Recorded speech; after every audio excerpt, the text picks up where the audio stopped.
Hi friends, welcome to our channel Chillamma creation. இன்றைக்கி நம்ம சேனலில் என்ன பார்க்க போகிறோன்னா ஒரு சூப்பரான கிட்ஸ் ரெசிபி தாங்க பார்க்க போகிறோம். ப்ரோட்டீன் சத்து அதிகம் உள்ள ட்ரை ஃப்ரூட்ஸ் லட்டு எப்படி செய்யுதுன்னு பார்க்கலாம். வாங்க வீடியோக்குள்ளே போகலாம்.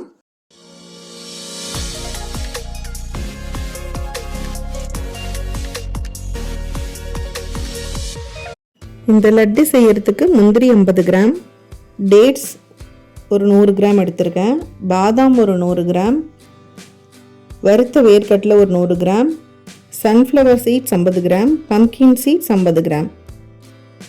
இந்த லட்டு செய்யறதுக்கு 6 விதமான ட்ரை ஃப்ரூட்ஸ் நான் எடுத்து வச்சுருக்கேன். இப்போ இது எல்லாத்தையும் ஒன்றொன்னா எடுத்து லைட்டாக வறுத்தெடுத்துக்கலாம். பேரிச்சம்பழத்தை வறுத்தெடுத்துக்கலாம்.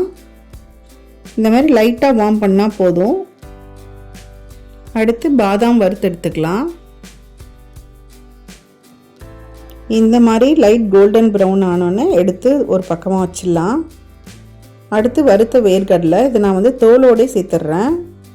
வறுத்த வேர்க்கடலை தோலோடு சாப்பிட்றது நல்லது, அதனால் நான் தோல் நீக்கலை. உங்களுக்கு தோல் வேண்டான்னு நினச்சிங்கன்னா நீங்கள் தோலை எடுத்துட்டு தனியாக இந்த மாதிரி வறுத்துக்கலாம். இதை மாதிரி கோல்டன் ப்ரௌன் வர வரைக்கும் நல்லா வறுத்து எடுத்துக்கலாம். அடுத்து முந்திரியும் இந்த மாதிரி கோல்டன் ப்ரௌன் ஆகிற வரைக்கும் வறுத்து ஒரு பக்கமாக எடுத்து வச்சுக்கலாம். அடுத்து சன்ஃப்ளவர் சீட்ஸ், இதையும் நல்லா வறுத்து எடுத்துக்கலாம்.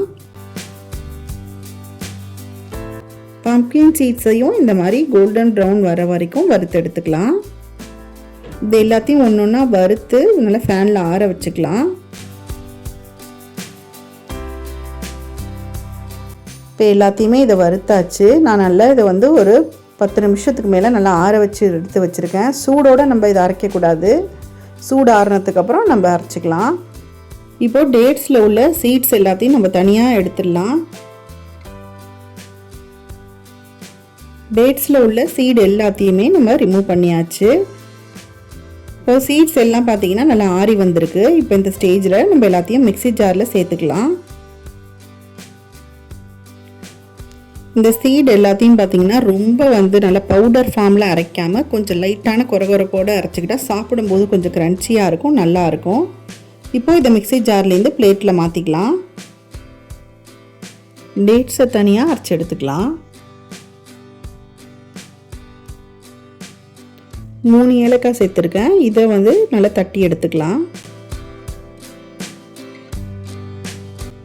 ஏலக்காய் பொடி பண்ணியாச்சு, அதை இதில் சேர்த்துக்கலாம்.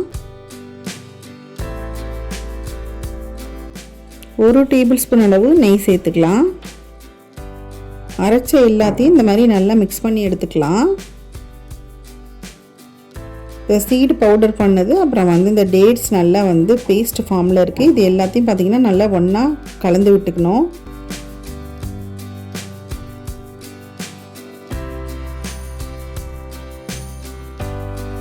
இப்போ இதை நல்லா மிக்ஸ் பண்ணியாச்சு. இங்கே பாருங்கள், இந்த பக்கம் வந்ததுக்கப்புறம் நம்ம கையால் எடுத்து சின்ன சின்ன உருண்டையாக பிடிச்சி வச்சுக்கலாம். சீட்ஸை நம்ம தனியாக கொடுக்கும்போது பார்த்திங்கன்னா சில நேரம் பசங்க சாப்பிடுவாங்க, சில நேரம் அதை சாப்பிட மாட்டாங்க. ட்ரை ஃப்ரூட்ஸ் எல்லாத்தையும் நம்ம ஒன்றா சேர்த்து மிக்ஸ் பண்ணி இந்த மாதிரி லட்டு ஃபார்மில் கொடுக்கும்போது டெய்லி ஒரு லட்டு கொடுத்தாலே போதும். அதுவே பார்த்திங்கன்னா போன் ஸ்ட்ரென்த்துக்கும் அதே மாதிரி நல்லா ஹேர் க்ரோத்துக்கும் ரொம்பவே ஹெல்ப் பண்ணும் இந்த லட்டு.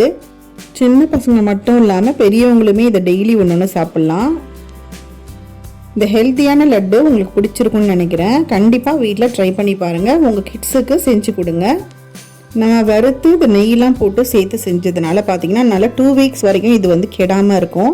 இது ஒரு கிளாஸ் கண்டெய்னரில் நல்லா ஏர்டைட் பாக்ஸில் போட்டு ஸ்டோர் பண்ணி வச்சுக்கோங்க. இந்த லட்டு பார்த்திங்கன்னா ஈவினிங் ஸ்நாக்ஸாகவும் கொடுக்கலாம், இல்லை உங்களுக்கு ஸ்கூலுக்கு கிட்ஸ் ஸ்நாக்ஸாகவும் கொடுத்து விடலாம். இந்த லட்டில் பார்த்திங்கன்னா நம்ம சர்க்கரைன்னு எதுவும் நம்ம சேர்க்க தேவையில்லை.